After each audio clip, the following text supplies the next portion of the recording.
शिव कहते हैं, सुंदरी अब तुम दशम अध्याय के महत्व का परम पावन कथा सुनो, जो स्वरूपी दुर्ग में जाने के लिए बहुत सुंदर सोपान और प्रभाव की चरम सीमा है। काशीपुरी में धीर बुद्धि नाम से विख्यात एक ब्राह्मण था, जो मुझ में प्रिय नंदी के समान भक्ति रखता था। वह पावन कीर्ति के अर्जुन में तत्पर रखने वाला, शांति चित्त और हिंसा, कठोरता एवं दुख साहसों से दूर रहने वाला था। जितेंद्रिय होने के कारण वह निर्मित मार्ग में स्थित रहता था। उसने वेद रूपी समुद्र का पार पा लिया था। वह संपूर्ण शास्त्रों के तात्पर्य का ज्ञाता था। उसका चित्त सदा मेरे ध्यान में संलग्न रहता था। वह मन को अंतरात्मा में लगातार सदा साक्षात्कार किया करता था। अतः जब वह चलने लगता, तब मैं प्रेमवश उसके पीछे दौड़ कर उसे हाथ का सहारा देता रहता था। यह देख मेरे पार्षद मुकुंडी रुटी ने पूछा, भगवान, इस प्रकार भरा किसने आपका दर्शन किया होगा? इस महात्मा ने कौन सा तप, होम अथवा जप किया है कि स्वयं आप ही पद पर इसे हाथ का सहारा देते चलते हैं? मुकुंडी ऋषि का यह प्रश्न सुनकर मैंने इस प्रकार उत्तर देना आरंभ किया। एक समय की बात है, कैलाश पर्वत के पार्श्व भाग में पुनांग वन के भीतर चंद्रमा की अमृतमयी किरणों से भरी हुई भूमि में एक वेदी का आश्रय लेकर मैं बैठा हुआ था। मेरे बैठने के क्षण भर बाद ही सहसा बड़े जोर की आंधी थी। वहाँ के वृक्ष की शाखाएं नीचे ऊपर होकर आपस में टकराने लगी। नीली टहनियां ऊपर बिखर गई। पर्वत की अविचल छाया भी हिलने लगी। इसके बाद वहाँ महान भयंकर शब्द हुआ, जिससे पर्वत की कंदराएं प्रतिध्वनित हो। तदंतर आकाश से कोई विशाल पक्षी उतरा, जिसकी कांति काले मेघ के समान थी। वह कंजक की राशि, अंधकार के समूह अथवा पंख कटे हुए काले पर्वत सा जान पड़ता था। पैरों से पृथ्वी का सहारा लेकर उस पक्षी ने मुझे प्रणाम किया और एक सुंदर नवीन कमल मेरे चरणों में रखकर स्पष्ट वाणी में स्तुति करनी आरंभ की। पक्षी बोला, हे देव, आपकी जय हो। आपकी चिदानंद नंदमयी सुधा के सागर तथा जगत के पालक सदा सिर्फ वना से युक्त एवं अनाथ शक्ति लहरों से उल्लासित है। आपके वैभव का कोई कहीं अंत नहीं है। आपकी जय हो। आप जितेंद्रिय भक्तों के अधीन रहते हैं तथा ध्यान में आपके स्वरूप का साक्षात्कार होता है। आप अविद्यामय उपाधि से रहित, नित्य युक्त, मुक्त, निराकार, निर्मय, असीम, अहंकार शून्य और निर्गुण है। आपके चरण कमल शरणगत भक्तों की रक्षा करने में परवीन है। आपने अपने भयंकर ललाट रूपी महासर्प की कामदेवों को भस्म किया है। आपकी जय हो। आप प्रत्यक्ष आदि परमाणु से दूर हुए भी परमानेय स्वरूप है। आपको बार बार नमस्कार है। चैतन्य के स्वामी तथा त्रिगुण रूपी धारी, आपको प्रणाम करता हूँ। ये श्री योगियों द्वारा चुंबित आपके उन चरण कमलों की वंदना करता हूँ, जो अपार भव पाप के समुद्र से पार उतारने में अद्भुत शक्तिशाली है। हे महादेव, साक्षात बृहस्पति भी आपकी स्तुति करने की दृष्टा नहीं रखता। सहसा मुखों वाले नागराज शेष में भी इतनी चतुराई नहीं है कि वे आपके गुणों का वर्णन कर सके।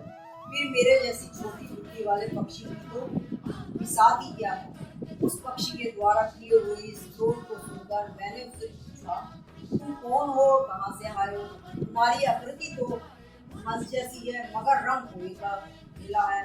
तुम जिस प्रयोजन को लेकर आए हो उसे बताओ। पक्षी बोला, देखता, मुझे ब्रह्मा जी का हंस चाहिए। जिस कर्म से मेरे शरीर में इस संशय कालिमा आई है, उसी सुनिए प्रभु, यद्यपि आप सर्वज्ञ हैं, यदि आप पूछते हैं तो बतलाता हूँ। सौराष्ट्र नगर के पास एक सुंदर सरोवर है जिसमें लहलाते कमल लहलाते रहते हैं। उसी में से बाल चंद्रमा के टुकड़े जैसा श्वेत मृणालों के ग्रास लेकर मैं बड़ी तीव्र गति से आकाश में उड़ रहा था। उड़ते उड़ते सहसा वहां से पृथ्वी पर आ गिरा। जहाँ जब होश आया तो आपने गिरने का कोई कारण ना देख सका और मन ही मन सोचने लगा, अब यह मुझ पर क्या आ पड़ा है, आज मेरा पतन कैसे हो गया। पके हुए कपूर के समान मेरे श्वेत शरीर में यह कालिमा कहाँ से आ गई। इस पर प्रकाश विस्मित होकर मैं अभी विचार ही कर रहा था कि उस पोखरे के कमलों में से मुझे ऐसी वाणी सुनाई थी, हंस उठो, मैं तुम्हारे गिरने और काले होने का कारण बताऊं। तब मैं ऊपर सरोवर के बीच में गया और वहां 5 कमलों से युक्त एक सुंदर कपलिनी को देखा। उसको प्रणाम करके मैंने प्रदक्षिणा की और अपने पतन का सारा कारण। कमलिनी बोली, एक काल हंस, तुम आकाशवाणी मार्ग से मुझे लांग कर गए हो। उसी पाता के परिणाम वश तुम्हें पृथ्वी पर गिरना पड़ा तथा उसी के कारण तुम्हारे शरीर में कालिमा दिखाई दी। तुम्हें गिरा देख मैंने हृदय में दया भराई। तब जब मैंने इस मध्यम कमल के द्वारा बोलने लगा, उस समय मेरे मुख से निकली हुई सुगंध को सुनकर 60,000 भंवरे स्वर्लोक को प्राप्त हो गए। पक्षीराज, जिस कारण मुझ में इतना वैभव ऐसे प्रभाव आया है उसे बतलाती हूँ, सुनो। इस जन्म के पहले तीसरे जन्म में मैं इस पृथ्वी पर एक ब्राह्मण की कन्या के रूप में जन्म। उसी समय मेरा नाम सरोज वंदना था। मैं गुरुजनों की सेवा करती थी, सदा एकमात्र पवित्रता के पालन में तत्पर रहती। एक दिन की बात है, मैं एक मैना को पढ़ा रही थी। उसमें पति सेवा में कुछ विलंब हो गया। इससे पति देवता कुपित हो गया। उसने श्राप दिया कि पापिनी तू मैना होगा। मरने के बाद मैं मैना हुई। तदपि पति बढ़ते के प्रसाद से मुनियों के ही घर में मुझे आश्रय मिला। किसी मुनि कन्या ने मेरा पालन पोषण किया, जिससे घर में मैं थी।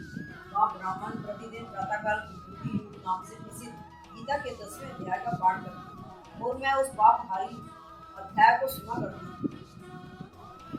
काल आने पर मैं मैना का शरीर छोड़कर 10वें अध्याय के महत्व से स्वर्ग में अप्सरा हुई। मेरा नाम पद्मावती हुआ और मैं पद्मा की प्यारी सखी हो गई। एक दिन मैं विमान से आकाश में घूम रही थी। उसी समय सुंदर कमलों के सुशोभित इस रमणीय सरोवर पर मेरी सृष्टि पड़ी और इस पर उतरकर जो ही मैंने जल क्रीड़ा आरंभ की, तो ही दुर्वासा मुनि आ थके। उन्होंने वस्त्रहीन अवस्था में मुझे देख लिया। उनके भय से मैंने स्वयं को एक कमलिनी का रूप धारण कर लिया।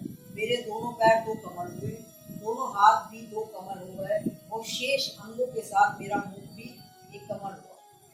इस प्रकार मैं 5 कमलों से युक्त हुई। मुनिवर दुर्वासा ने मुझे देखा। उनके नेत्र क्रोध अग्नि से जल रहे थे। वह बोले, पापिनी, तू इसी रूप में 100 वर्षों तक पड़ी रहे। यह शाप देकर वे क्षण में अंतर्ध्यान हो गए। कमली होने पर विभूति योग अध्याय के महात्म से मेरी वाणी गुप्त नहीं हुई। मुझे लांगने मात्र के अपराध से तुम पृथ्वी पर गिरे हो। पक्षीराज, यहाँ खड़े हुए तुम्हारे सामने ही आज मेरे श्राप की निवृत्ति हो रही है, क्योंकि आज 100 वर्ष पूरे हो गए हैं। मेरे द्वारा गाए जाते हुए उस उत्तम अध्याय को तुम भी सुन लो। उसके श्रवण मात्र से ही तुम आज से ही मुक्त हो जाओ। यूं कहकर पद्मिनी ने स्पष्ट और सुंदर वाणी इसमें 10वें अध्याय का पाठ किया और वह मुक्त हुआ। उसके सुनने के बाद उसी के दिए हुए इस उत्तम कमल को लाकर मैंने आपको अर्पण किया। इतनी कथा सुनाकर उस पक्षी ने अपना शरीर त्याग किया। यह एक अद्भुत सी घटना हुई। वह पक्षी अब 10वें अध्याय के प्रभाव से ब्राह्मण कुल में उत्पन्न हुआ। जन्म से ही अभ्यास होने के कारण शैशव से ही उसके मुख से सदा गीता के 10वें अध्याय का उच्चारण हुआ करता। 10वें अध्याय के अर्थ चिंतन का ये परिणाम हुआ कि यह सब भूतो स्थित भगवान विष्णु का सदा ही दर्शन करता है। इसकी स्नेहपूर्ण दृष्टि अब कभी किसी देहधारियों के शरीर पर पड़ जाती है, तब वह चाहे शराबी हो या ब्रह्मा हत्यारा ही क्यों ना हो, मुक्त हो जाता है तथा पूर्ण जन्म में अभ्यास किए हुए 10वें अध्याय के मत से इसको दुर्लभ तत्व ज्ञान प्राप्त है तथा इससे जीवन मुक्ति भी पा ली है। अतः जब ये रास्ता चलने लगता है तो मैं इस हाथ का सहारा दिया करता हूँ। यह सब 10वें अध्याय की महामहिमा है।